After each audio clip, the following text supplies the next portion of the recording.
Bonjour à tous et bienvenue sur Amel et ses robots. Aujourd'hui, j'ai le plaisir de vous partager la recette de la brioche à la mi-filante. C'est juste un délice. Vous verrez, vous ne serez pas déçus de cette recette. Moi, la brioche, c'est quelque chose que je peux faire tous les jours. J'adore faire ça, de voir la pâte gonfler ou encore l'odeur qu'il y a dans la maison, mais surtout le goût. Voilà, faites cette recette. Vous m'en direz des nouvelles et surtout écoutez bien la recette parce que j'ai mis plein d'astuces pour utiliser le Monsieur Cuisine Connect au quotidien, mais aussi pour le pliage de la pâte. Voilà la recette. Pour les ingrédients, il vous fera 250 ml de lait, 130 g de sucre en poudre, 2 œufs, 500 g de farine, 125 g de beurre mou, 20 g d'arôme vanille, 20 g de levure fraîche boulangère et si vous n'en avez pas, vous pouvez faire avec 11 g de levure sèche boulangère, c'est l'équivalent d'un sachet, et une pincée de sel. Je vais commencer par mettre ma levure boulangère fraîche avec mon lait et mon sucre en poudre. Je vais fermer et je vais programmer pendant 6 minutes. Vitesse 2 à 37 degrés. Voilà, on a activé la levure grâce à cette étape. Maintenant, je peux ajouter mon arôme vanille, donc mes 20 g avec les 2 œufs. Et je repars pour mélanger. Je remets mon gobelet doseur et je programme 30 secondes, vitesse 3 et à 0. Voilà, le mélange est bien homogène. Maintenant, je peux ajouter ma farine en appuyant sur la balance en bas à droite.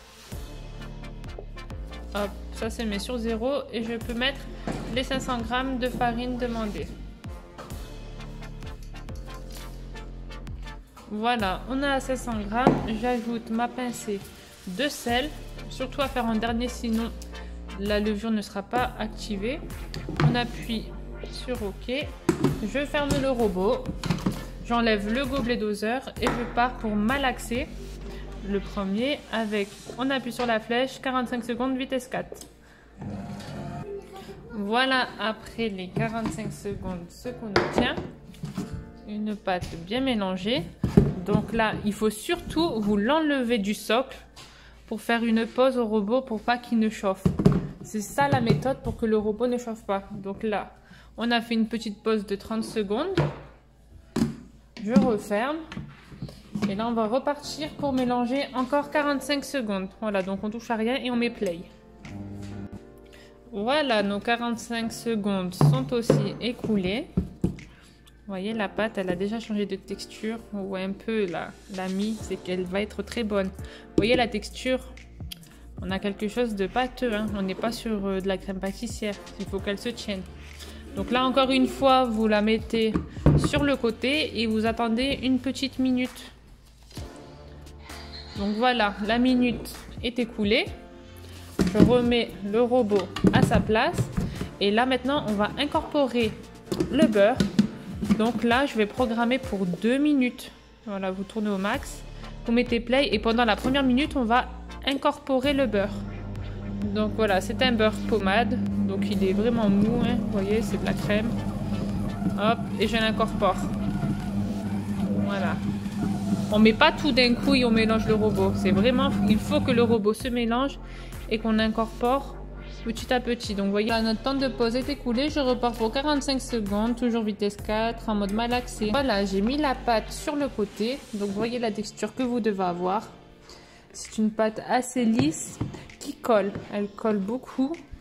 C'est pour ça qu'il faut utiliser cet instrument-là. Hop, c'est la raclette. Vous voyez la texture? Voilà, juste en voyant la pâte comme ça, vous savez que votre brioche sera réussie. Vous voyez, parce qu'on voit, elle est vraiment souple et j'essaie de bien vous la montrer. Vous voyez, quand elle tombe, on voit la mie qui se forme. C'est parfait. C'est pas du tout la même texture qu'une pâte à pain. Attention, c'est pour ça que j'essaie de bien vous montrer la texture qu'elle doit avoir. Elle est élastique et collante. Voilà, je vous montre entre les doigts. Ça colle, vous voyez? Ça colle. Avec Avec cette raclette, c'est plus facile à prendre, c'est pour ça que j'utilise. Mais sinon, voilà, votre pâte doit coller. Maintenant, vous pouvez la réserver, soit ici sur le côté, vous la mettez sur le plan de travail. Si vous voulez aller plus vite, vous pouvez la mettre dans votre four à 30 degrés pendant 1 heure. Voilà, j'ai dégazé ma pâte. Maintenant, je vais huiler mon plan de travail. Il y en a qui farinent, moi je préfère huiler, je trouve que ça conserve mieux l'élasticité et le côté aérien de la pâte. Je divise en 3 parties et je viens plier ma pâte en portefeuille. Donc voilà, vous étalez, vous pliez un côté puis l'autre. Et pareil de haut en bas.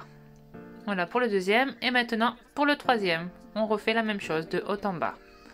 Maintenant j'allonge les boudins. Voilà, je fais 3 grands boudins pour faire une tresse. Donc voilà, je les allonge, j'étire sur le côté en essayant de la faire de la taille du moule, un peu plus grand que le moule puisque elle rétrécit la pâte quand on tire dessus. Et voilà, je les croise et hop, je rabats les côtés et je les mets en dessous de la pâte pour cacher. Et je refais pareil de l'autre côté. Voilà, je tire mes boudins pour avoir bien une belle tresse. Hop, je les croise, je cache en dessous et j'allonge le tout. Je le mets dans mon moule et on va laisser reposer le tout jusqu'à ce que ça double encore de volume. Voilà, je parsème 2 perles de sucre et on couvre pendant 1 heure. Voilà, comme vous le voyez, notre brioche a bien doublé de volume. On voit presque plus les roues au bord du moule. Voilà, donc maintenant je vais la dorer avec un œuf plus du lait. Je mélange à l'aide d'un pinceau. Voilà. Et je vais badigeonner ma brioche sur tout le dessus pour qu'elle ait cet aspect doré. Voilà, et maintenant je mets du sucre perle par-dessus encore une fois. Le sucre perle qu'on avait mis tout à l'heure, il s'est un peu éparpillé et il est un peu rentré dans la pâte. Voilà, c'est pour rendre un dessus hyper craquant. Donc là, on en met partout. Et on va enfourner. Voilà, j'enfourne dans un four froid. Pas de préchauffage nécessaire. Chaleur statique pendant une demi-heure. Voilà, la cuisson de la brioche est terminée. Pour savoir vraiment si elle est cuite, vous prenez un cure-dent. Enfin, là, c'est un bâton de brochette, comme c'est grand. Et voilà, vous piquez. S'il n'y a rien dessus, c'est que la cuisson est parfaite. Et vous voyez, on le sent qu'elle est bien moelleuse. Voilà, c'est ici que se termine cette recette. J'espère qu'elle vous aura plu. Si c'est le cas, n'oubliez pas de me mettre des likes et abonnez-vous à ma chaîne avec les notifications parce que j'ai encore plein d'autres recettes à vous mettre par la suite. Je suis aussi disponible sur Instagram avec Amel-8 et -8 c'est -8 robot et aussi Instagram Amel et ses robots tout collés. Bisous!